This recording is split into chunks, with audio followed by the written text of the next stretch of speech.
കാസർഗോഡ് ദമ്പതികൾ ക്ഷേത്ര ദർശനത്തിന് പോയ സമയത്ത് വൻ കവർച്ച. 14 പവനോളം സ്വർണവും പണവും കവർച്ച ചെയ്തു. പൈവളികെ കുരുടപ്പദവിലെ സുബ്രായ സായിയുടെ പരാതിയിൽ മഞ്ചേശ്വരം പോലീസ് കേസെടുത്ത് അന്വേഷണം ആരംഭിച്ചു. മാർച്ച് 9-നാണ് കവർച്ച നടന്നതെങ്കിലും പോലീസ് പരാതി സ്വീകരിക്കാത്തതിനെ തുടർന്ന് ജില്ലാ പോലീസ് മേധാവിക്ക് പരാതി നൽകിയതോടെയാണ് കേസ് രജിസ്റ്റർ ചെയ്തത്.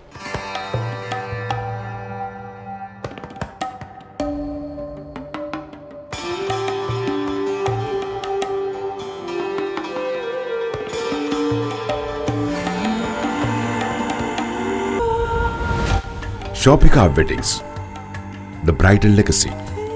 കുടുംബം ക്ഷേത്രദർശനത്തിനും മക്കൾ കോളേജിലും സ്കൂളിലും പോയ സമയത്ത് വീട്ടിൽ നിന്നും 14 പവനോളം സ്വർണവും 20,000 രൂപയും കവർച്ച പോയതായി പരാതി. പൈവളികെ കുരുടപ്പദവിലെ സുബ്രായ സായയുടെ പരാതിയിൽ മഞ്ചേശ്വരം പോലീസ് കേസെടുത്തു. 2026 മാർച്ച് 9-നും 23-നും ഇടയിലുള്ള സമയത്താണ് കവർച്ച നടന്നതെന്ന് സംശയിക്കുന്നു. പരാതിക്കാരനും ഭാര്യയും കർണാടകയിലെ കുക്കെ സുബ്രഹ്മണ്യ ക്ഷേത്രത്തിൽ നാഗപൂജയ്ക്കായി പോയതായിരുന്നു. മൂത്ത മകൻ കോളേജിലേക്കും ഇളയ കുട്ടികൾ പൈവളികെ സ്കൂളിലേക്കും പോയതായിരുന്നു. ഈ സമയത്ത് വീട്ടിനു സമീപത്താണ് താക്കോൽ സൂക്ഷിച്ചിരുന്നത്. ഇവിടെ നിന്ന് താക്കോൽ കൈക്കലാക്കിയ മോഷ്ടാവ് വീട് തുറന്ന് അകത്തുകയറി ഡയമണ്ട് നെക്ലേസ്, വള, കമ്മൽ, മോതിരം, മാല തുടങ്ങിയ ആഭരണങ്ങളും 20,000 രൂപയും കൈക്കലാക്കുകയായിരുന്നുവെന്ന് പരാതിയിൽ പറയുന്നു.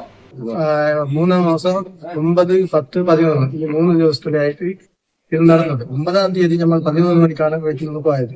ഞാൻ എന്റെ ബിസിനസ് കുട്ടികൾ സ്കൂളിൽ പോയിട്ട് പോയി. അവിടെ കൂട്ടിട്ട് അവിടെ താക്കോൽ വെച്ചിട്ട് ഉച്ചക്ക് മടങ്ങി വന്നു. അവന് 10-ാം തീയതിയാണ് ഇത് നടന്നത്. ഏകദേശം നടന്നത് 10-ാം തീയതിയാണ്. സ്കൂളിൽ പോയിട്ട് നമുക്ക് എടുത്തത്. അത് ഗുണത്തുള്ള ആൾ തന്നെ ആയിട്ടുണ്ടാകും. എല്ലാം നോക്കുന്ന ആളെ 13 പവന് പൊന്നു പോയിട്ടുണ്ടാകും. ഏകദേശം 13 പവൻ. പിന്നെ 20,000 മേലെ പോയി. വൈകിയത് 10 ദിവസം ഞാൻ നോക്കുമ്പോ തന്നെ പോയി. എനിക്ക് ഡൗട്ട് ഒന്നുമില്ല, കാണുന്നില്ല. അങ്ങനെ 10 ദിവസം നോക്കുമ്പോ പിന്നെ കടത്തിന്റെ ആവശ്യം നമുക്ക് നമ്മൾ അതിന്റെ നോക്കണ്ട നോക്കുമ്പോൾ പൈസ ഇല്ല. പിന്നെ ഇതില്ല, പൊന്നിയില്ല. പിന്നെ 25-നാണ് ഞാൻ സ്റ്റേഷനിൽ പോയത്. പോലീസ് വന്നിട്ട് അന്വേഷിച്ച് പോയി. ഒന്നും നടപടിയില്ല. 30-ാം തീയതി എഴുതിയിട്ട് കൊടുത്തു സ്റ്റേഷനിൽ. SI വന്ന് പോലീസ് പോയി. നടപടിയില്ല.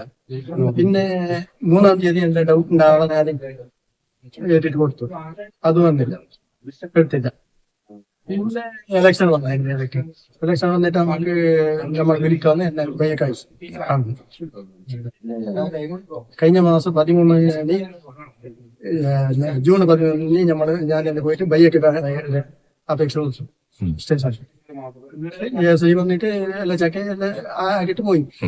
പിന്നെ ഒന്നില്ല, നടപടിയില്ല. പിന്നെ SP ക്ക് കൊടുത്തു. ഈ 13 പോയിട്ട് SP ക്ക് കൊടുത്തു. മോഷണത്തിനു പിന്നിൽ പ്രദേശവാസിയായ ഒരാളെന്ന് സംശയിക്കുന്നതായും പരാതിയിൽ പറയുന്നു. News bureau, Kasaragod.